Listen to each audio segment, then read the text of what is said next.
ଶାମ୍ବ ଦଶମୀରେ ବିଶେଷ କରି ସୂର୍ଯ୍ୟ ଦେବତାଙ୍କୁ ପୂଜା କରାଯାଇଥାଏ। ସୁସ୍ଥ ନିରୋଗ ରହିବା ପାଇଁ ବାପା ମା' ମାନେ ମାନସିକ କରିଥିବା ଦ୍ରବ୍ୟ ସୂର୍ଯ୍ୟ ଦେବତାଙ୍କ ନିକଟରେ ଭୋଗ ଚଢ଼ାଇଥାନ୍ତି।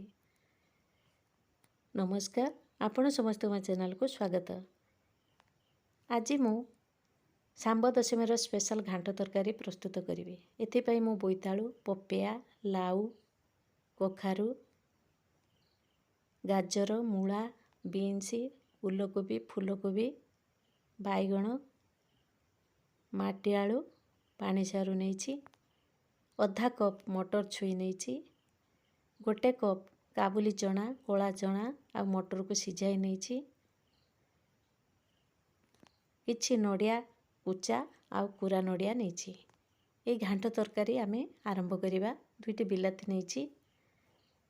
ଏକ ଡିଶ୍ ବସାଇବା, ଗ୍ୟାସ୍ ଅନ୍ କରି ଗରମ ହେଲା ପରେ ତେଲ ଦେବା, ପଞ୍ଚଫୁଟଣ ଦେବା। ପଞ୍ଚଫୁଟଣ ଫୁଟିଗଲା ପରେ ପାଣି କଖାରୁ, ପାଣି ସାରୁ, ପପେୟା, ଉଲକୋବି ଦେଇ ସନ୍ତୁଳିବା। 3ରୁ 4 ମିନିଟ୍ ଏହି ପରିବାକୁ ଭଲ ଭାବେ ସନ୍ତୁଳିବା, ତାର ବାସ୍ନା ବାହାରିଯିବ। ତାପରେ ଆମେ କାଟିକି ରଖିଥିବା ଲାଉ ଦେଇଦେବା, ବୋଇତି କଖାରୁ ଦେବା, ମଞ୍ଜା ଦେବା, ମୂଳା ଦେଇଦେବା, ଗାଜର, ମାଟି ଆଳୁ, ବିନ୍ସ ଦେଇଦେବା। ସ୍ୱାଦ ଅନୁସାରେ ଲୁଣ ଦେବା, 1 ଚାମଚ ହଳଦୀ ଦେଇ ପରିବାକୁ ସବୁ ଭଲ ଭାବେ ଗୋଳାଇ ନେବା। ଲୁଣ ହଳଦୀ ମିଶିଯିବ ଯେପରି। 2 କପ୍ ପାଣି ଦେଇ ସିଝେଇବା ପାଇଁ ଏକ ଢାଙ୍କୁଣୀ ଢାଙ୍କି ଦେବା। ଆପଣ ମୋ ଚ୍ୟାନେଲର ନୂଆ ହେଇଥିଲେ ସବସ୍କ୍ରାଇବ୍ କରିବାକୁ ଭୁଲିବେନି, ଅନୁରୋଧ ରହିଲା। ପରିବା ଭଲ ଭାବେ ଫୁଟିଗଲା ପରେ ଢାଙ୍କୁଣୀ ବାହାର କରି କାଟିକି ରଖିଥିବା ଗୋଟେ ବାଇଗଣ ଦେଇଦେବା। ହାଇ ଆଞ୍ଚରେ ଜାଳ ରଖିବା, ବାଇଗଣ ନହେଲେ କାଙ୍କି ସିଝା ହେଇଯିବ। ତାପରେ କାଟିକି ରଖିଥିବା 1 କପ୍ ବନ୍ଧାକୋବି ଦେଇ ଢାଙ୍କୁଣୀ ଢାଙ୍କି ଦେବା। 2-3 ମିନିଟ୍ ପରେ ଢାଙ୍କୁଣୀ ବାହାର କରି ଦେଖିବା, ଆମର ପରିବା ସିଝି ଆସିଛି। ସିଝେଇକି ରଖିଥିବା ଚଣା ଓ ମଟରକୁ ଦେଇଦେବା। କାଟିକି ରଖିଥିବା 2ଟି ବିଲାତି ଘାଣ୍ଟରେ ଦେଇଦେବା। ଶେଷରେ ଆମେ ଫୁଲକୋବି ଦେବା। ଫୁଲକୋବି ପ୍ରଥମେ ଦେଲେ ଘାଣ୍ଟି ହେଇଯିବ, ତେଣୁ ପରେ ଦେଲେ ଠିକ୍ ଭାବରେ ସିଝିକି ରହିବ। ମଟର ଛୁଇଁ, କୁଚା ନଡ଼ିଆ ଆଉ କୋରା ନଡ଼ିଆ ଦେଇ ଭଲ ଭାବେ ଗୋଳାଇ ନେବା। ତାପରେ ଆମେ ୟାର ଛୁଙ୍କ ପ୍ରସ୍ତୁତ କରିବା।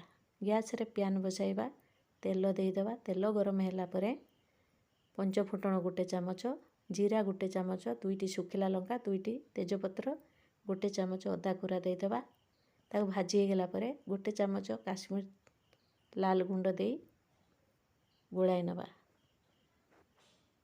ମସଲା ହେଇଗଲା ପରେ ସିଝିକି ରହିଥିବା ତରକାରୀରେ ଆମେ ମସଲାକୁ ଦେଇ ଗୋଳାଇ ନେବା ଓ ତାକୁ ଅଳ୍ପ ସମୟ ଫୁଟାଇ ନେବା। ଆମର ପରିବା ସିଝି ଯାଇଛି। ଭାଜିକି ରଖିଥିବା ଲଙ୍କା ଗୁଣ୍ଡ 1 ଚାମଚ, ଜିରା ଗୁଣ୍ଡ 1 ଚାମଚ, ଗରମ ମସଲା 1 ଚାମଚ ଦେଇଦେବା। ତାପରେ କଟା ଧନିଆ ପତ୍ର ଦେଇ ଗୋଳାଇ ନେବା। ଆମର ଘାଣ୍ଟ ଭୋଗ ବାଢ଼ିବା ପାଇଁ ପ୍ରସ୍ତୁତ ହେଇଯାଇଛି। ଆପଣଙ୍କୁ ମୋ ଭିଡ଼ିଓଟି ଭଲ ଲାଗିଲେ ଲାଇକ୍ କରିବେ, ସେୟାର କରିବେ, କମେଣ୍ଟ କରିବେ, ସବସ୍କ୍ରାଇବ୍ କରିବାକୁ ଭୁଲିବେନି। ଘାଣ୍ଟ ତରକାରୀ ଉପରେ କୁଚା ଓ କୋରା ନଡ଼ିଆ ଦେଇ ସଜେଇଦେବା, ଧନିଆ ପତ୍ର ଦେଇଦେବା। ଆଉ ଏକ ନୂଆ ଭିଡ଼ିଓ ନେଇ ଆସିବା ପର୍ଯ୍ୟନ୍ତ ଆପଣଙ୍କ ଅପେକ୍ଷାରେ ରହିଲି। ଧନ୍ୟବାଦ। ଜୟ ଜଗନ୍ନାଥ।